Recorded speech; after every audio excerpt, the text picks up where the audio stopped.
Hey, what's up, guys? It's been ages since I did any content for my YouTube channel, so I figured I would just give you a quick update on what's been going on, and yeah, just talk about like what I'm planning on doing going forward. So I'm not actually even sure if this stuff will make it to the YouTube channel. This may be, just stuff for the Patreon page. Which if this does make to YouTube, I'll add it in the comments. But I really want to take a little bit more of a sort of candid approach to making video content. I don't want to be a YouTube superstar, and I'm also, I'm kind of had enough of the rat race of social media and pandering to A&Rs at labels and things. So that's what a lot of what's been going on with me for the last year or two. I started working with KVR, which has been great because I've had an outlet to kind of do work there that's not necessarily super creative. But still be involved in the music industry, which has been great. So I have KVR. I've been doing a little bit of sound design stuff. Obviously still doing a lot of video content for Sonic Academy as well. Those of you that do keep up with the stuff there, there's still loads coming out with Sonic Academy, so I'm still working closely with them. But that said, one of the big changes for me was it kind of took the focus of music a little bit, and also the YouTube channel. Because I'm not deriving my main source of income from it, it's been really nice to actually just sort of take a step back and really kind of focus on stuff that I want to do. When you work in the music business full time and it's your sole income, playing shows and gigs and traveling around the world and so on, which is super fun.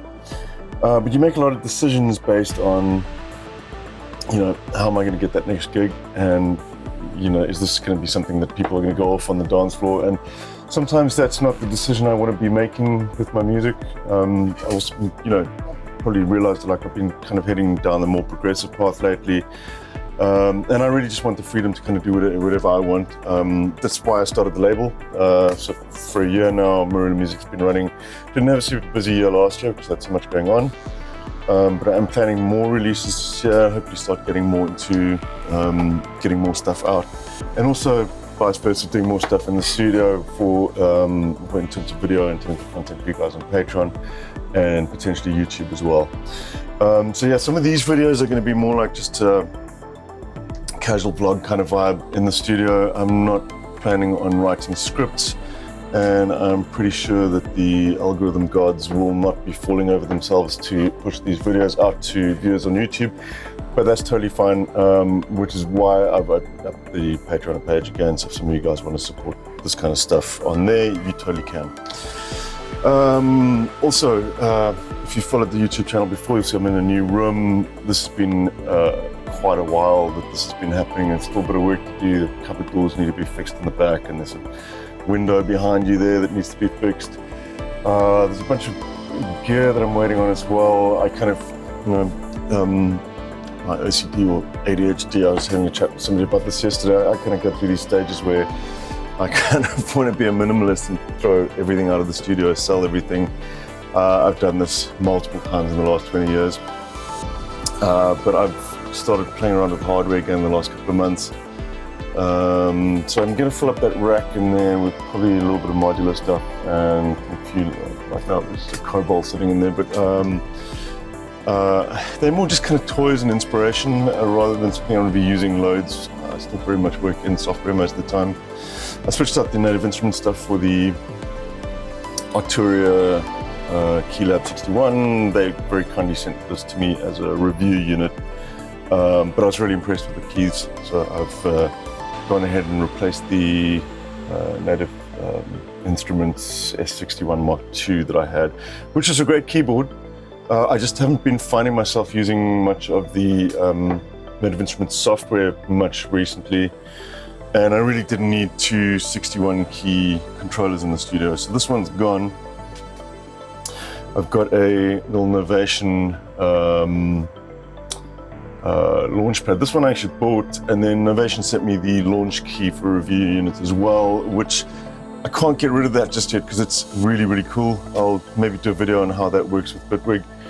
This one's running a script driven by Moss, and I use this as a sort of, mostly for sort of recording clips in Bitwig, but it's got some pretty cool drum sequencing stuff that you can do, some sequences on that. Maybe we'll take a look at those as well in another video.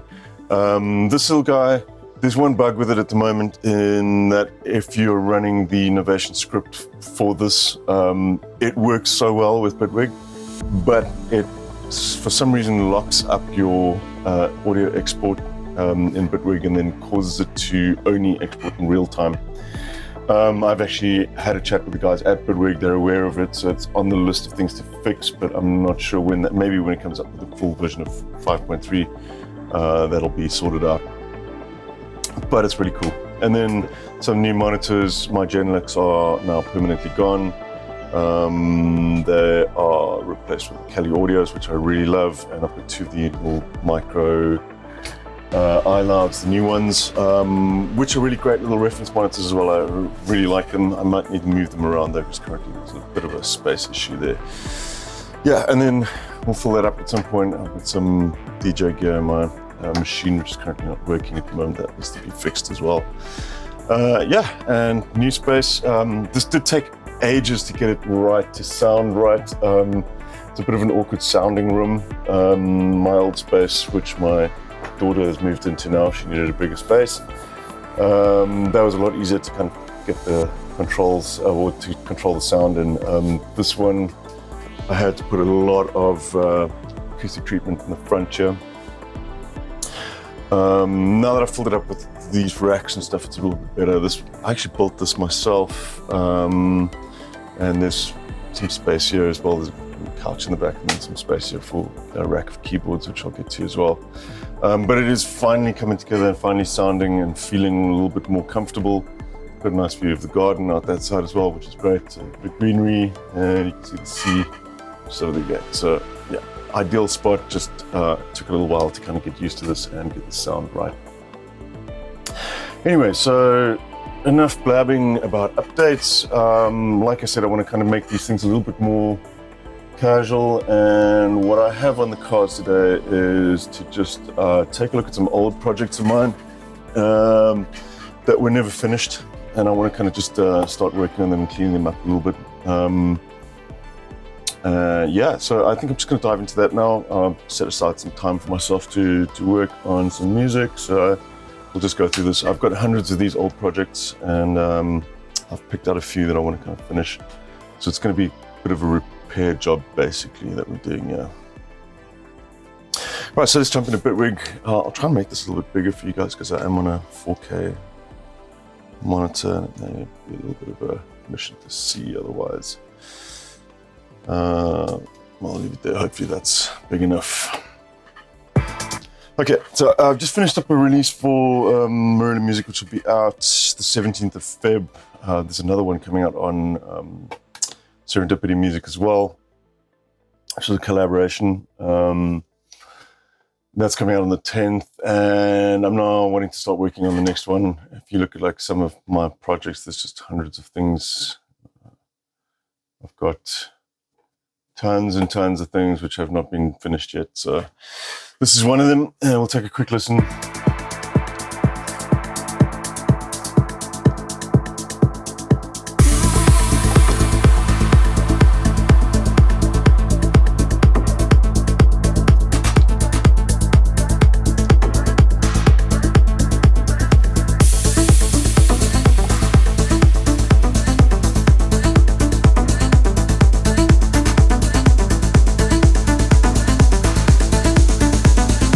There's a few things that are out of place here which I've moved around. Like this is kind of the build-up section, and then the main sort of Euro lead / melody, whatever, is this bass sound that comes in here.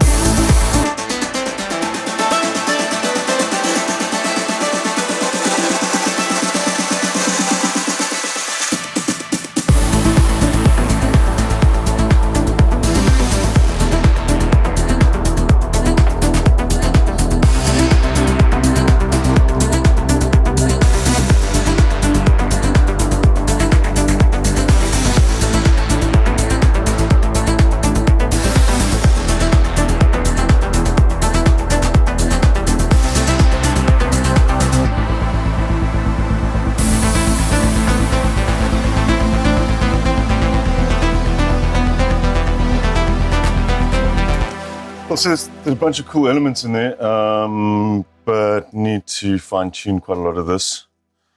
Just double check that we are recording. There we go. I'll probably have to go through every single one of these channels just to take a look at what's going on. I deleted quite a bunch of things. Like, I'm very much guilty of this quite often. It's like I just tend to slap a bunch of stuff in there all the time. And I can't remember who I was watching the other day. It says, if they have to put like more than sort of like 2 or 3 elements into a track, then you just burn it, because your idea is obviously not good enough to stand on its own. I do this sometimes. I just have hundreds of leads that I record, and it just becomes too much. So I've actually gone through this a little while ago and deleted a whole bunch of stuff. I think some of the percussion as well. This looks like a lot of percussion, but I think this is just sort of incidental stuff down here. The kick at the moment. Okay, this is one of Myon's kicks. It's a really good bank. This, what's it called? Myon Return to 98, I think it is. It wasn't a sampler, bounced it out. But there's a little click here that I don't like the click so much. I want to just probably EQ this a little bit. I have recently been doing a lot of stuff with just Bitwig plugins. In fact, I might just use, I think the EQ5 is, yeah, there we go. I want to kind of just I normally don't do really, these days, not a lot of sort of like surgical EQ, but there's kind of, I just find that a little bit harsh. Again, it's not going to be surgical, this. I just want to just pull out a little bit of that. I might like the really high one, but it's that kind of little click that I want to just get rid of.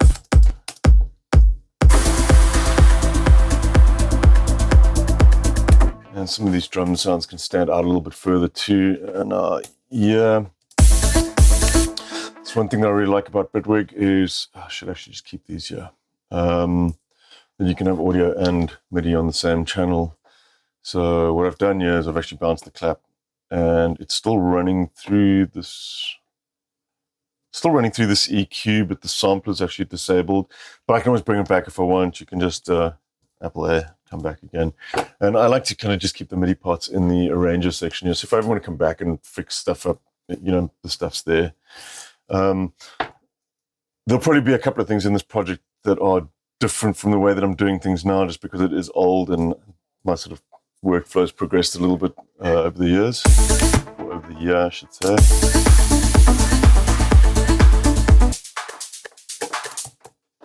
Let's take a look at what's going on here.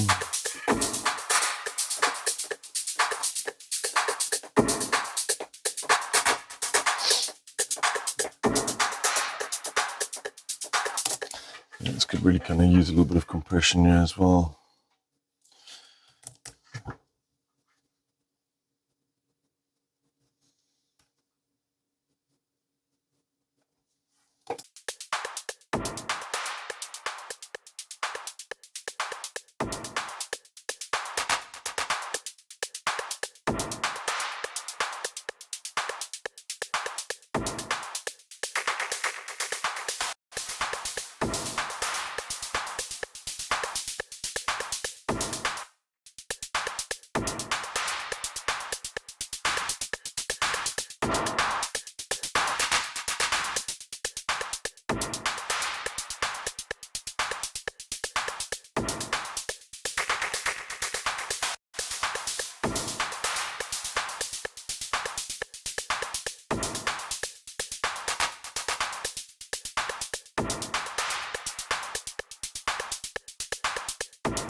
I need to actually remove that one. It's the old.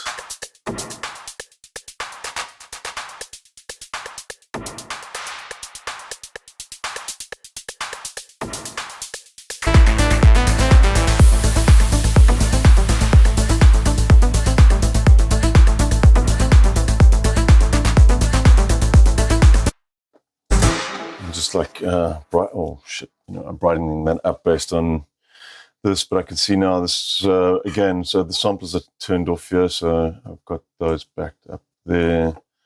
You should go here, and let's just bring back the audio bounces instead.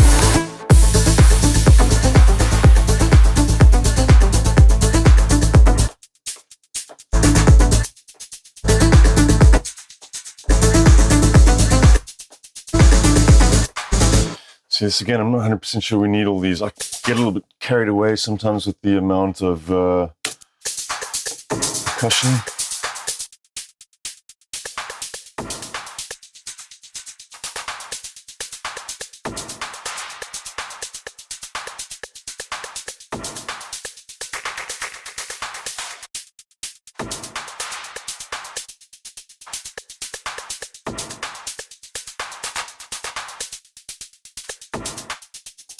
I was kind of doing the same thing for me there. These ones don't have the panning in them, but yeah, I might actually just remove this because it's just taking up headroom that we don't really need to allocate to hi-hats. Really, it's really the most important ones here is this and that and the kick, and everything else is just ear candy. So that kind of speeds up the groove a little bit, I guess.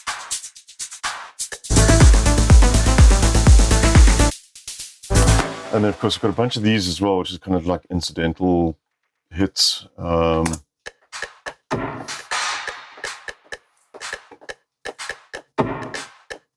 It's really kind of making more the mid-range. Something to think about when you're putting together percussion is it's just like anything, like with a bass and a kick, you've got X amount of space that you can kind of factor into your headroom.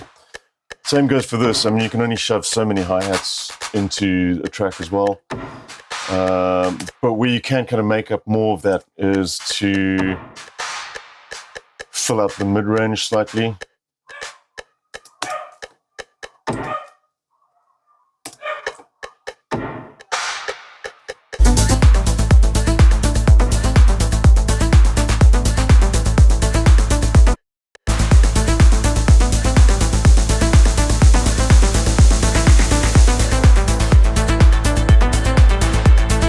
Sorry, my dogs are going nuts in the background.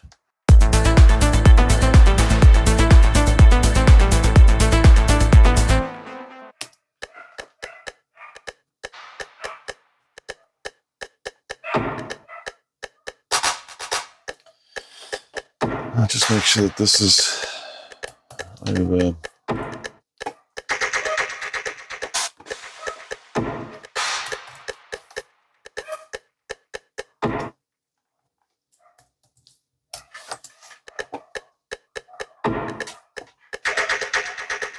Jesus, I was going absolutely nuts.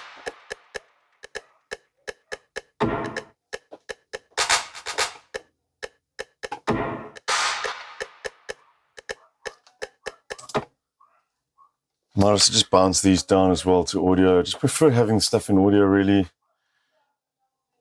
And okay, so these ones are going to actually get the effects contained within them. And I should do Control B. 17 missing plugins. We're going to have to go check those out. Right, and this is what I was talking about as well with the launch key.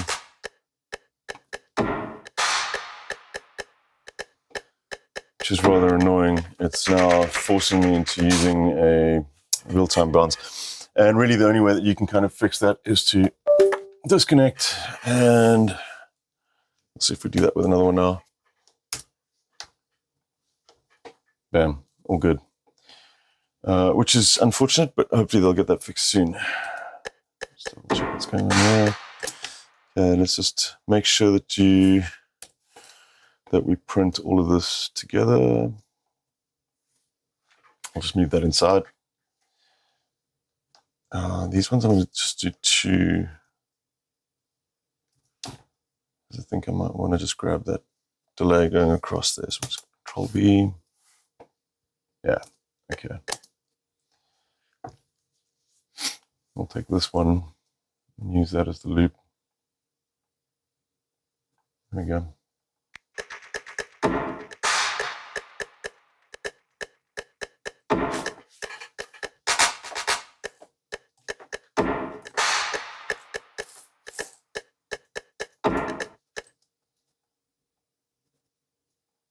And just duplicating all these across. I can loop these, but I kind of like to have stuff in sort of like 8-bar groups anyway. So if I want to do fades and stuff, I can just do that rather than having to slice a loop in half. That works for me at least.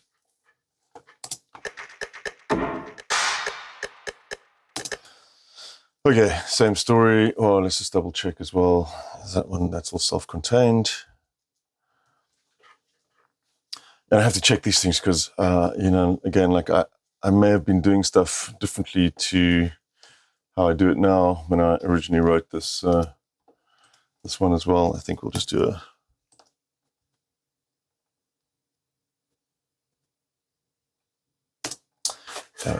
okay, so I've had an issue as well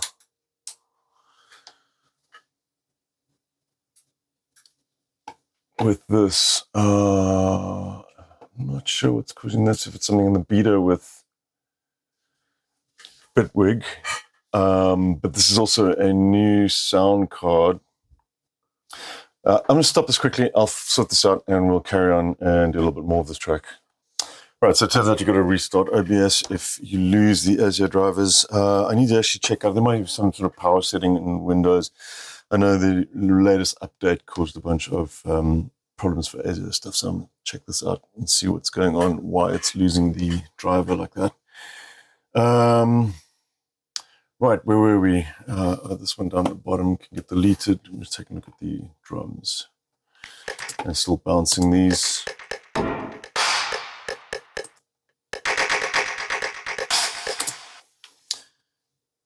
Once again, this one, we'll just do two like that.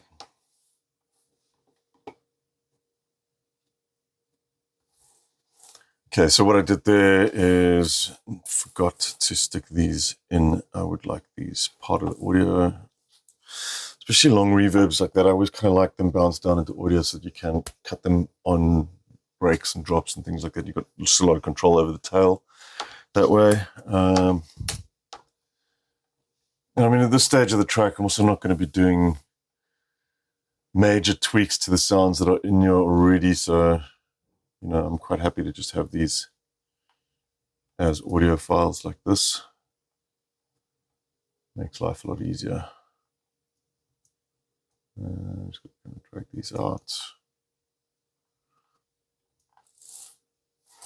Same goes for those, are fine. Right, and just take a look at this one. Okay, missing plugins. So let's just redo that. Easiest way to do this in Bitwig. Let's use stereo split, I guess. I've got a preset for this as well, but I'll show you how to do this. Time shift on one of the channels. You can just do milliseconds, and we'll just bump that up to about 15 or something like that. Let's play that back. There you go. Those nice sort of wide claps now. Let's actually tighten those slightly. Do shot mode and release.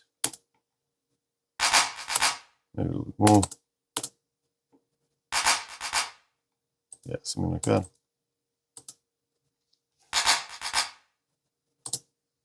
Cool. We'll drop this one into the chain as well. Let's go into the effects. And I've reassigned some of the keys here. It's just Control B for me, which is the same as, I think it's Alt dragging. The Alt dragging is nice, but I think it's a little bit of a mess. Sometimes I just Control B. Shift B will give me the regular bounce in place dialogue, which you can actually just do in place now as well. Just pretty much the same as the Control B bounce that I'm doing there. We can just then duplicate these across. And that one as well. Cool, so that pretty much covers it for the bouncing of stuff. I'll leave these hats because these are actually using the V1 hat here. There's some automation going on here, a bit of randomness, I think, on the decays, but then also automating the decay time as well. So you kind of get these longer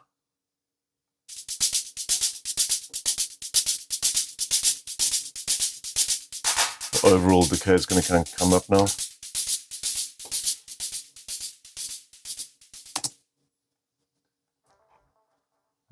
Cool. Let's try and put this together now with the bass line as well. A few things I want to tidy up there.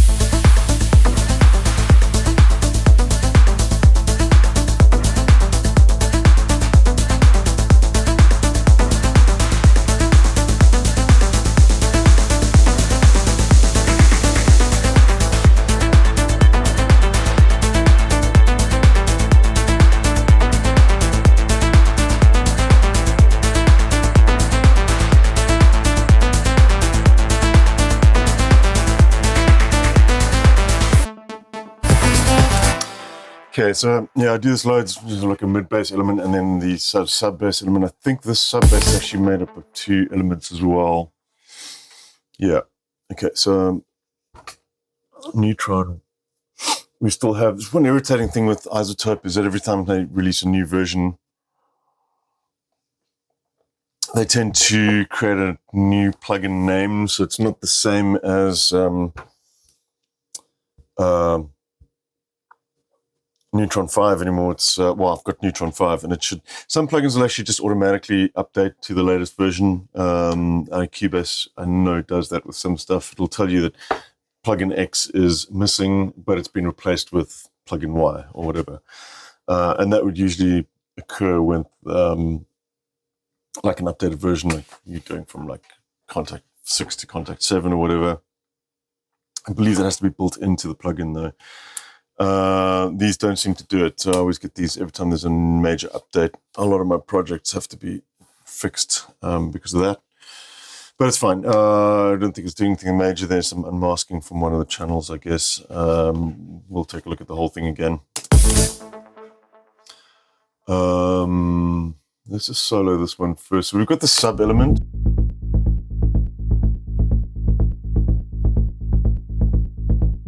Really sitting well in the track though at the moment. And then that's kind of making up a little bit more the kind of slightly different rhythm. This could do some work as well, I think. Let's see what we're using here.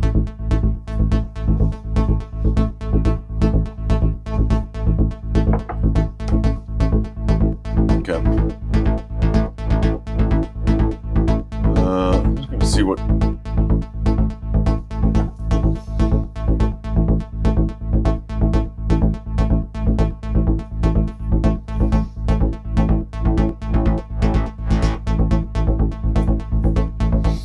Lately,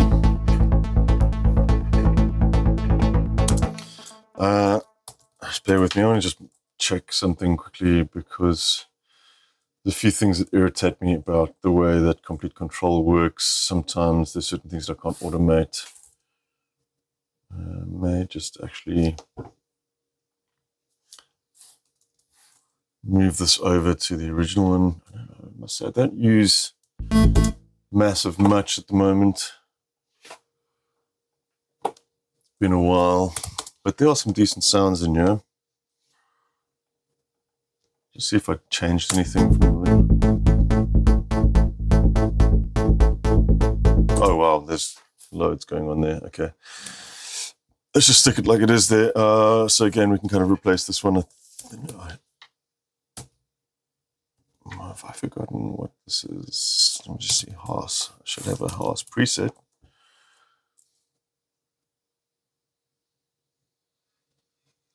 Well, okay, so there's. I don't know what's happened to mine. We'll just make a new one the way that I want to do it. So we're going to do stereo split. Do time shift once again, and just kind of milliseconds. Just go 15. Just save this quickly as preset library.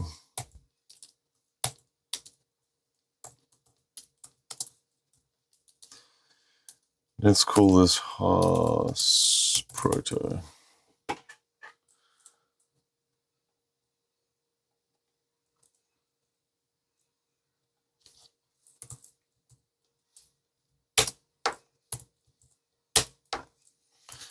And just for the sake of keeping everything organized,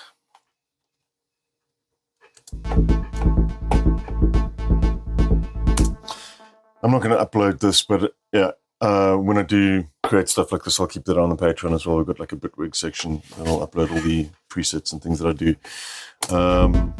Let's take a listen to what we're doing with this. The volume for one can come up.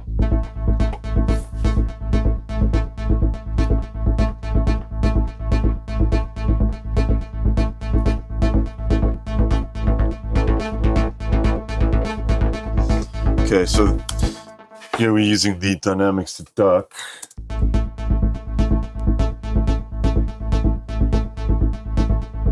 fine. We'll leave it like that for now.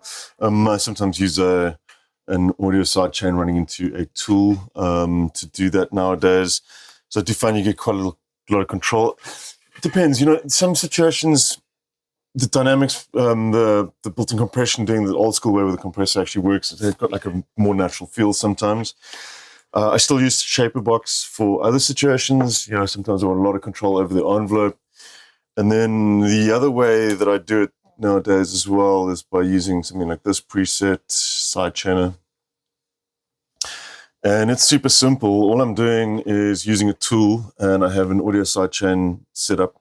You select the kick that you want there, master, whatever, kick post. Where's kick master? Okay, kick master would be the group channel. So yeah, you could just take the actual kick channel there, post. And you typically probably want to get the filter around there. Now when you play that back, that's going to be generating control signals for you.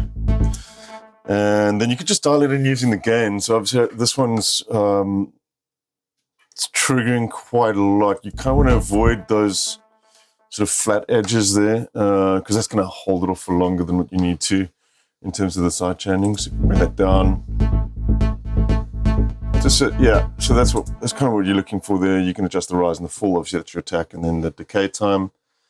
I think there's a smoothing control here as well you could do, or maybe not. You can also adjust the gain is kind of the volume bringing that in. You can also adjust the amounts here as well, so you can play around with how much it's sidechaining without actually getting into the modulation. In fact, that's probably a better way to do it than what I'm doing it here, because you can rather set this to full. And now we've got that control signal modulating the volume down, as you can see there. And then you can rather adjust that without having to go into the section over here. It's a little bit, I suppose, more convenient to just, in fact, what I should actually do is set up a macro and just call this, set that to 0, and then say duck MT, for example, and then smash this one up to 100%. That would make more sense.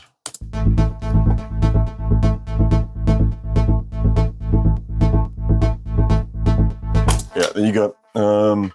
That makes it a little bit easier to kind of just dial in the compression. And this works really nicely this way as well. And of course, because it's running from a sidechain, one of my pet peeves is when the sidechains just run through a break.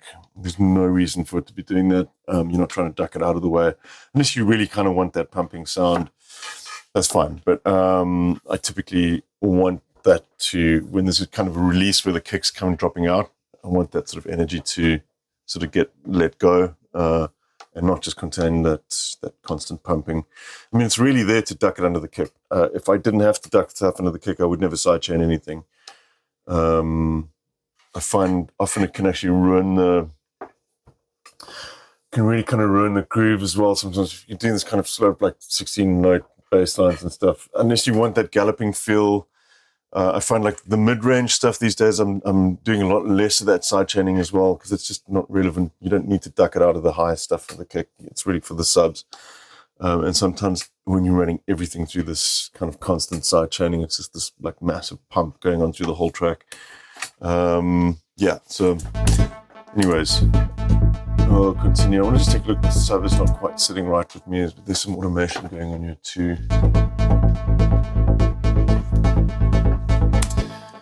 So I want to just double check that this one is, what is this?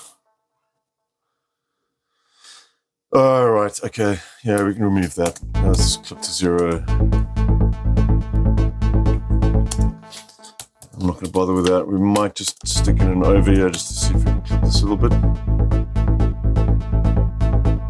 Just in case. And I want to just make sure that we are ducking up stuff that we don't need here.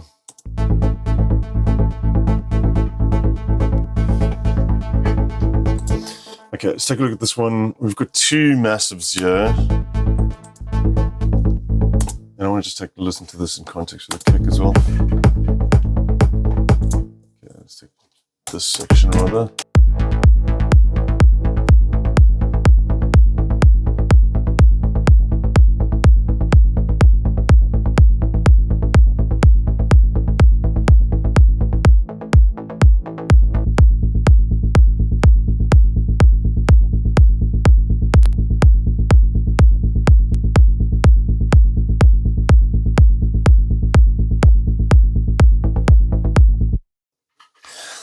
Yeah, it's really like an extra mid bass, that one. We can probably make this more of a sub too. I think even more of this stuff could be rolled up. I really just want the weight.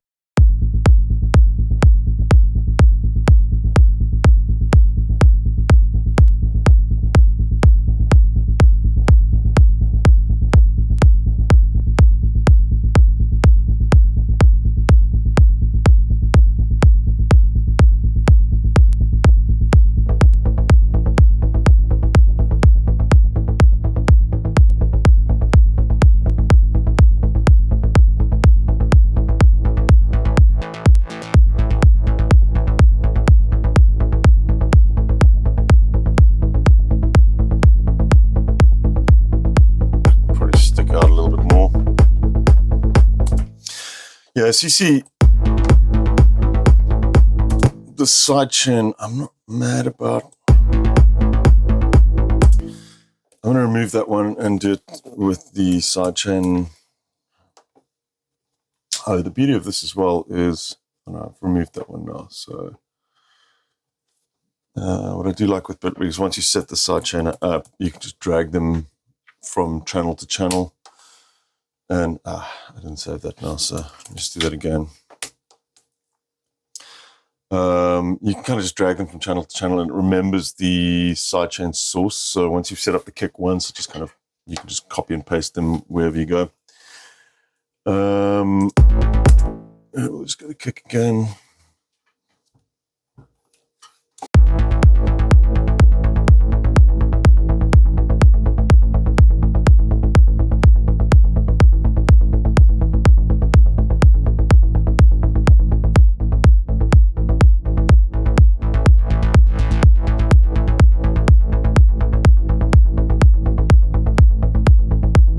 I'll keep a little bit of this pumping in there, but I don't, because this is kind of being EQ'd out higher up the chain anyways.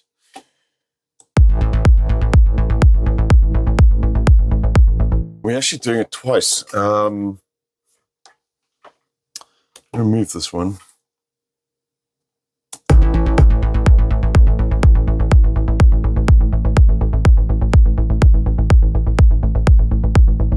Let's change this to pre as well, because I want to just take a listen to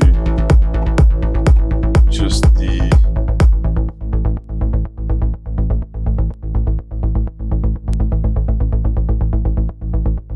Okay, so this is working better for me now already. It's just not that overly heavy, that kind of block that's being cut out there. It's just kind of just on the transients, ducking it down.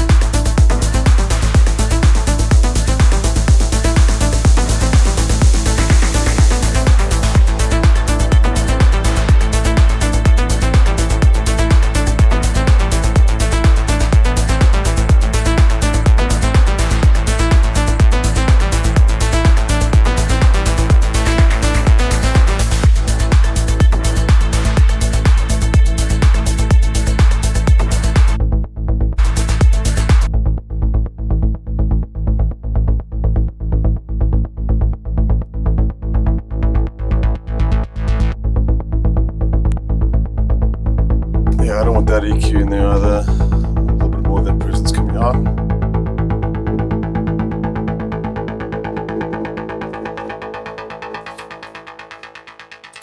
Let's just take a listen to where the chord changes happen as well.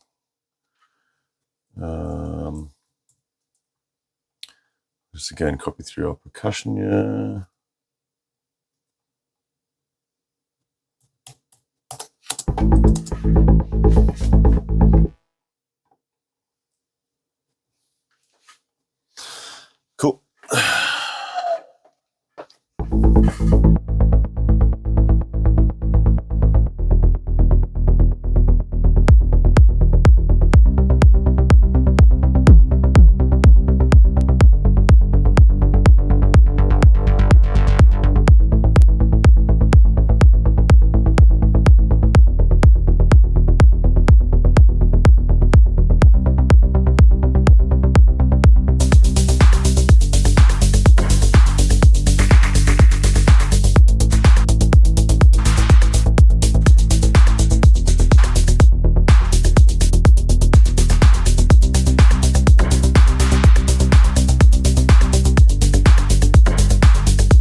some of these ambient bits are going to have to come up quite a bit to get to those there.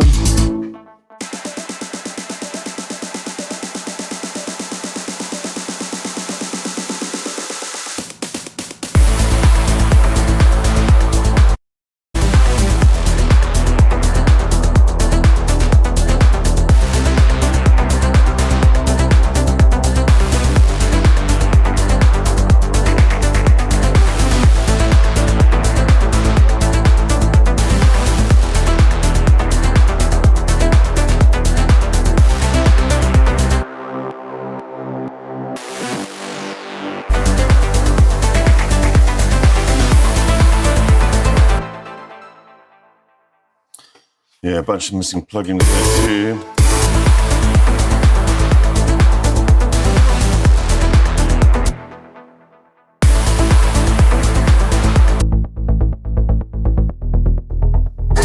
Okay, it's all right now. We'll maybe change that a little bit in context. I want to get down to these bass stabs as well.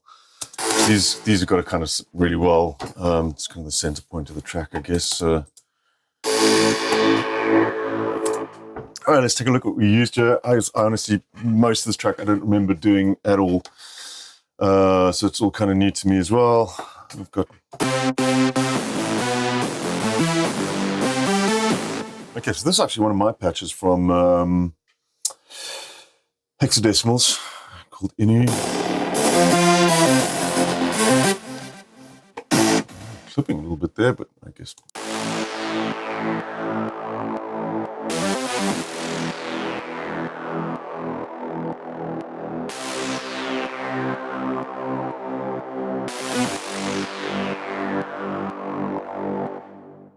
I'm guessing we're doing, okay, so we're doing all the ducking on the group channel.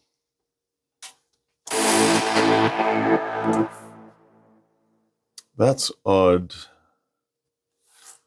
I definitely do have decapitator.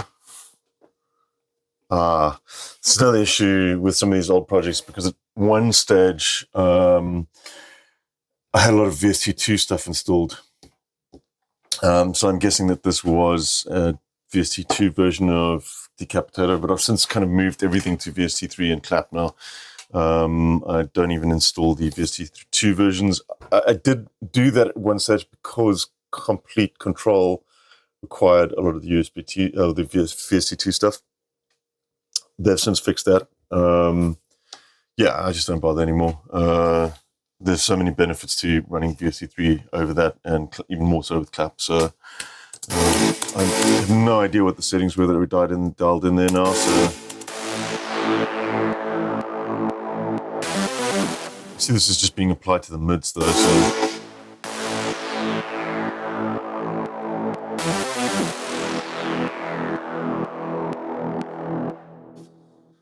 oh, okay, what a mess. I don't think we need to do those individually. So we'll remove that ducking, and that's valid. EQ is valid, but let's just take a look at this one. We're kind of doing the same thing here again. So again, it doesn't make much sense, this. I'm not sure why I did this, but you know, sometimes I just duplicate stuff in this sort of spirit of trying to get stuff finished as quickly as possible, and sometimes you make a mess like this. So let's take that out again. Another reason for not doing that is I don't want the, these are not sort of, they do mess with the phase, so don't use those for bass stuff.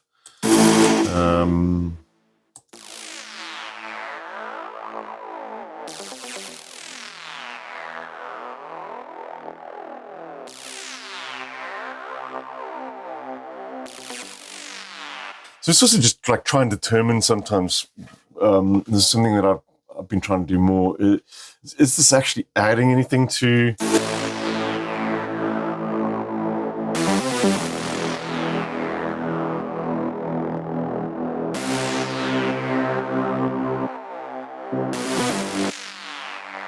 I mean, it's got like, there's kind of like a slightly nice little resonant sweep happening in there. I'm not sure it's standing out enough to warrant it being in there, though. I might try and fix that with just this sound rather. If we want to get more of the kind of resonance out, it might make more sense to just use the filters in this. Yeah, I mean, so this is just causing problems. We'll get rid of that.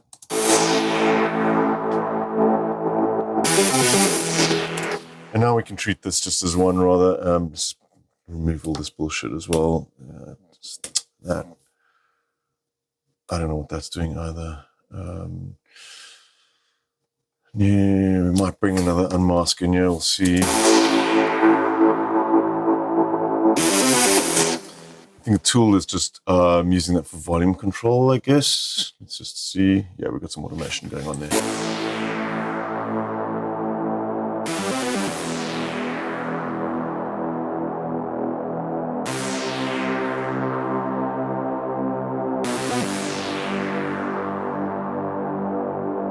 This is why it pays to just be more organized as well with your tracks. I mean, this is, some of it's okay, I guess, colored and named, but you can see like over time I've kind of forgotten what's going on and there's just like mess everywhere. Okay, let's check this out now in context again.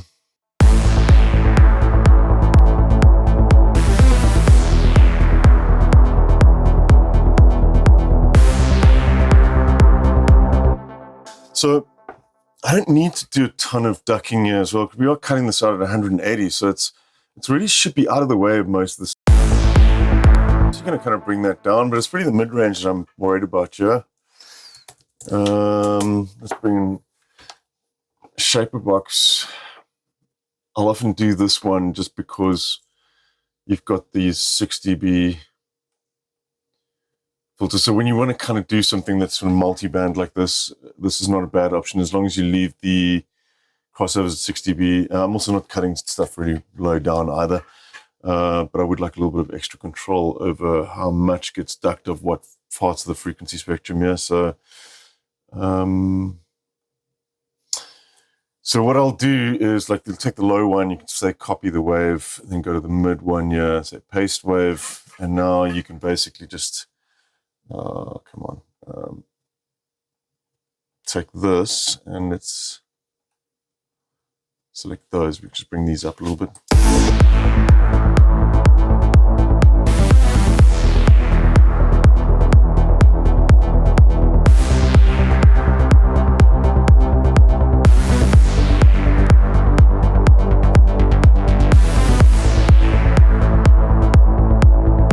I feel like there's something getting lost there with those lines as well. I think this really needs to come out more. This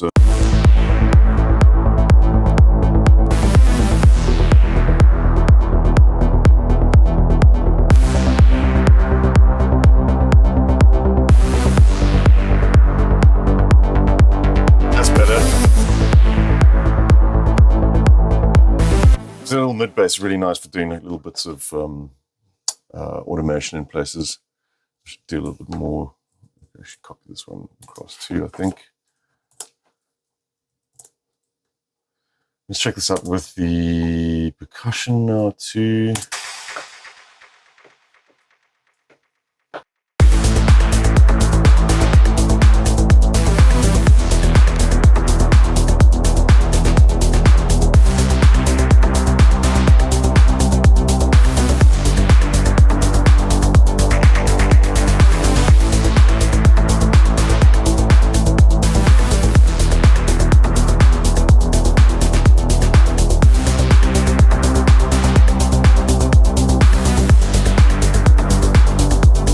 Cool, that's sounding a bit tighter now as well. Just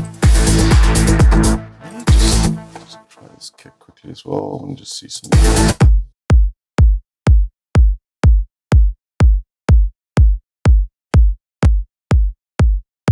Put a little bit of compression on this. I really like Compressor Plus for kicks.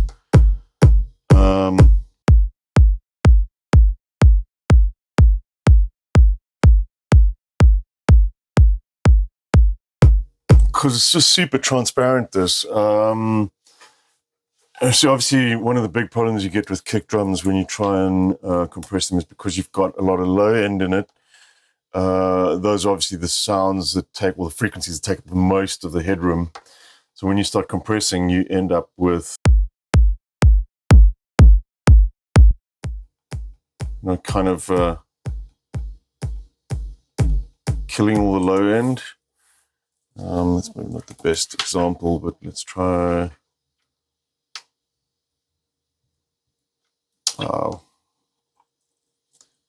Whatever VSC. Take something like this. And yeah, when you kind of do too much compression, yeah, the low end just drops out completely. And you can kind of mitigate that with this one because you've got controls over 4 different bands. It's actually a multi-band compressor. But you kind of dial it up as one. But you can see it's kind of treating the signal as 4 different elements there. And we can kind of just go in here and reduce the intensity of the low end. So we'll just like say a little bit less sensitive, that one, so we get more of the sub coming through. Make this a little bit more sensitive if you want.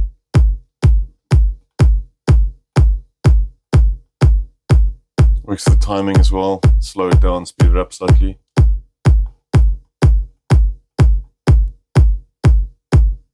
I mean, that one's just working as a leveler now. You can see it's almost just changing the overall volume over time. Reduce the timing and then you'll get really, really sensitive changes to your transients. So yeah, it's a pretty cool compressor, this, and obviously just a Bitwig stock plugin. You can kind of get into the different compressor modes and the timing, etc. there as well. But yeah, I really like this compressor.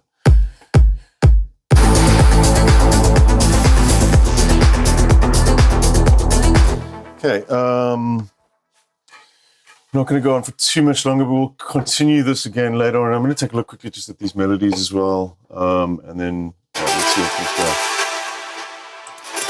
Really just correcting stuff again, yeah. I think the sound's fine. And I've got to say, this has become my all-time favorite synth at the moment, just working with Polymer. I do a lot of stuff in this now. I did actually remove a lot of plugins recently. Like, I'm not going to open up the plugin thing now because I do have a few beta things installed that I'm not supposed to show off. But I've kind of removed a lot of stuff. Like, I've still got a couple of Synapse audio synths. Couple of staples. I still got Falcon installed. I'm using a lot of Arturia stuff, like Pigment 6 I've been super impressed with, but I kind of just like the nostalgia of some of the other ones as well, and they kind of fit nicely together, and they work well with this keyboard as well. You've got like a Arturia mode that you can browse through everything. You can search through the presets on this. Yeah, I've still got the native instrument stuff installed, but don't use it much at the moment. And mostly, like, probably 80% or 75% of my stuff is just stock plugins from Bitwig now. Yeah, a few things here and there that I'm still using, but yeah, a lot of like first party stock inside of Bitwig. Okay, let's take a look at this. A fair amount of automation going on, yeah.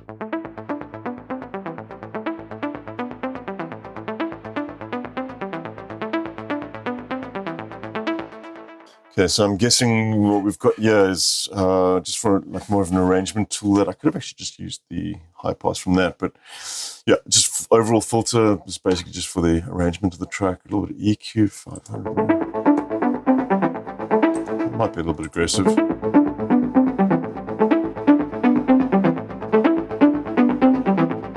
Okay, I'm guessing this one we are probably automating as well. Yeah, okay, so we're automating that on build-ups. Vintage, I'm guessing, okay, so this is just overall reverb. So this one's just running constantly. I think just really providing a little bit of space, really. We bring the decay down slightly on that. And then this one's more of an effect just to kind of build it up in places.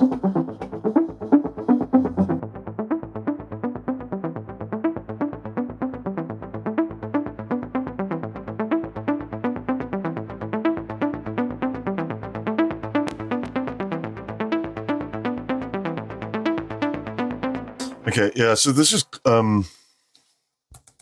sometimes Bitwig can be a little bit difficult to kind of see what's going on with your gain staging. This patch is kind of running a little bit hot. So just one thing to think about if you're new to Bitwig when you're using the synths,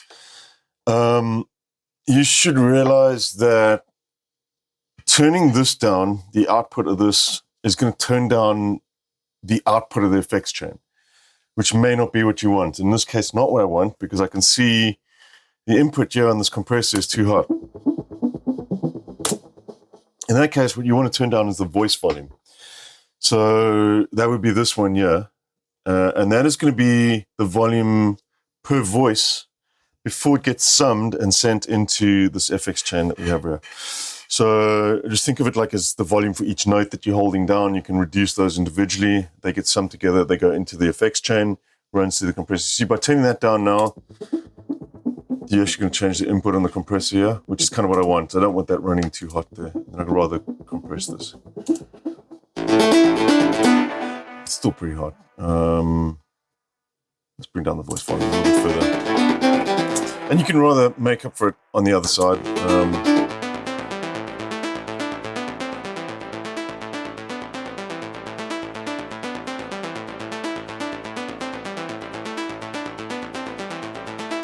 You can also do it from the input there, but I prefer to just make sure that, you know, as it comes out, it's not overloading anything.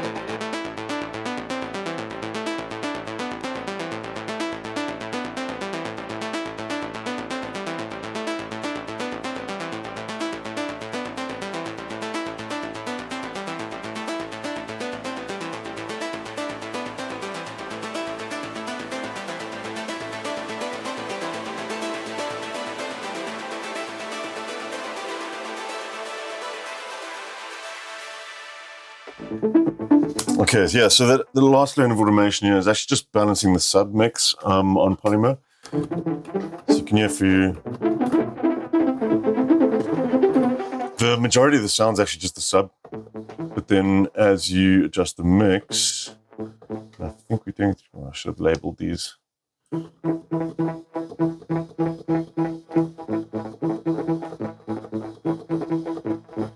Actually, no, I have no idea what any of those do.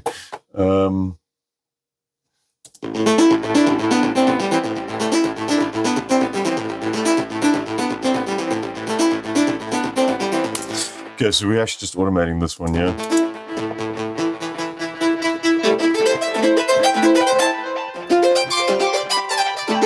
So that's the one that's above, and it's actually like detuned stereo. And then when you bring the submix back up, 1 octave down. Cool. Actually, that's all fine. I just wanted to clean this one up, just make sure there was no missing plugins on that.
It does get a little bit lost in there, but it's really not the primary focus of the All right, okay, of course we've also, we turned down the voice volume now, remember, so we actually do have space. Let me just close down this and you can see what I mean. Because we've turned down the individual voice volume to feed into the compressor better, we've actually got a bit of space on the output. You could turn up the volume here, but we're already quite high up. I'm going to just adjust the gain, like either via a tool like this or just via the output. So we could just bring that back up to 0, I think.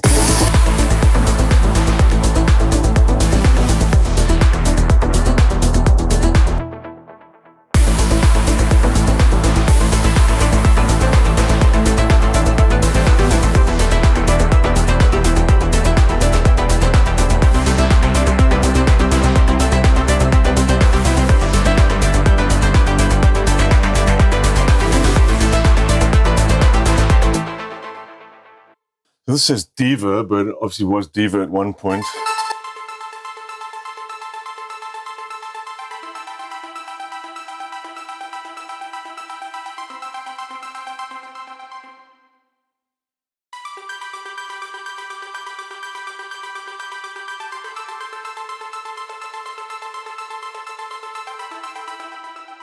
Okay, another weird thing that I've done here. So what I think I was doing is to actually get these 16th notes, wasn't repeating.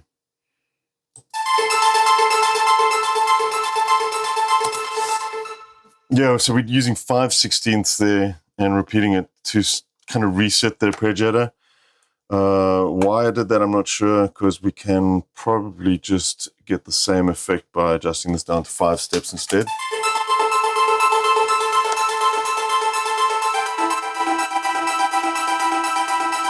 Or perhaps not. Yeah, okay, so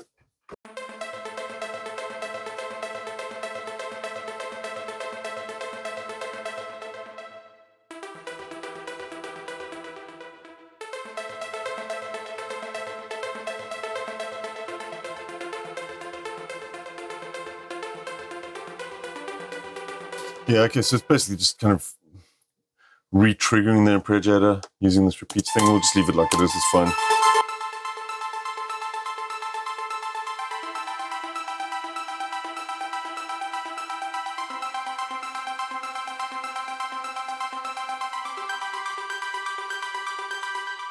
Okay, so that's diva there. That was the original sound, I guess. I'm running that through Byte for a bit of bit crushing. Yeah, I mean, this is fine. I think I'll probably just bounce this down to audio eventually and just kind of fade this in and out. It's really just an extra layer, I guess, for these. I'm going to call it quits soon. We'll just take a listen to some of the other parts and kind of see what was going on here. I mean, this is a perfect example of me kind of just throwing stuff in, recording.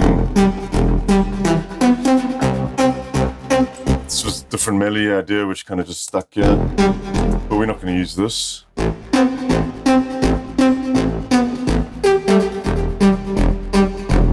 Yeah, this was obviously just played in live at some point. We'll just remove this completely. We won't need that. And I think what's next is I'll have to take a look at some of the processing levels for this atmospheric stuff. And then kind of start again with the arrangement once the stuff is all cleaned up and kind of add a few bits and pieces in here. Arrangement's not 100%, but let's just check out what we have here. I think I probably did this right after I bought this Progressive Essentials from Dave Parkinson, because there seems to be these samples all over this track as well. So it's obviously just kind of raiding that sample pack.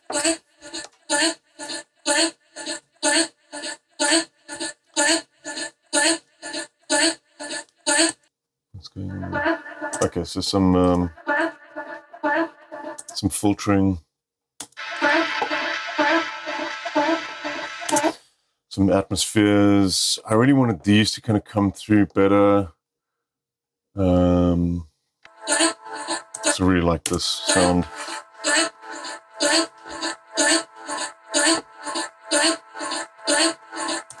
This one, it looks like I actually changed something on this. I think it's been put through a gate.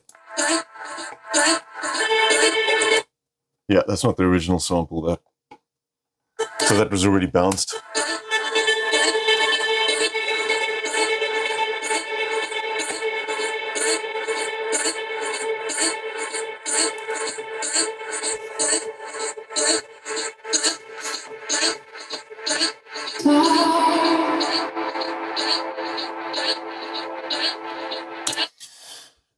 I keep seeing the Spectrum thing pop up, and I can't even remember what this plugin is. I think it's one of the plugins from, I think it's the oscilloscope that I used to use, Megascope. I think it's one of their plugins, but I don't think it's actually doing anything. But I can see that there's no EQ on some of these, so this must be filtered out as well. Another one I haven't used in ages, octave limiter.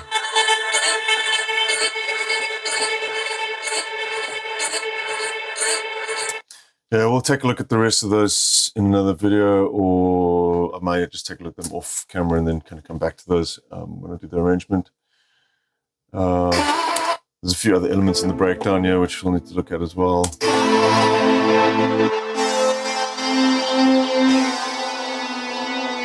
Obsession from Synapse.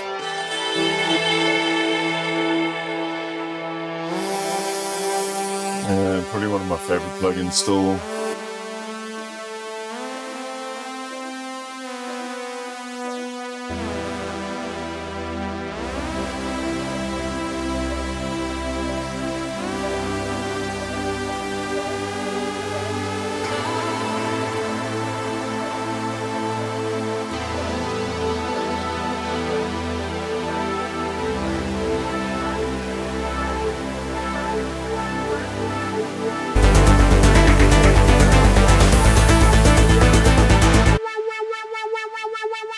Yeah, they'll have to come out as well.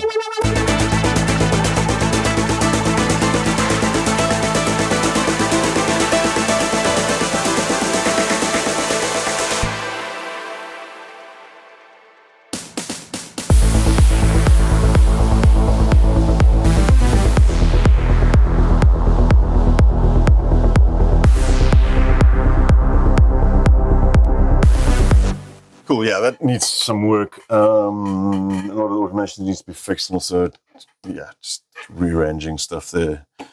So let's call it there for now. We'll come back and do another video at some point, and expect more of these kind of just random videos.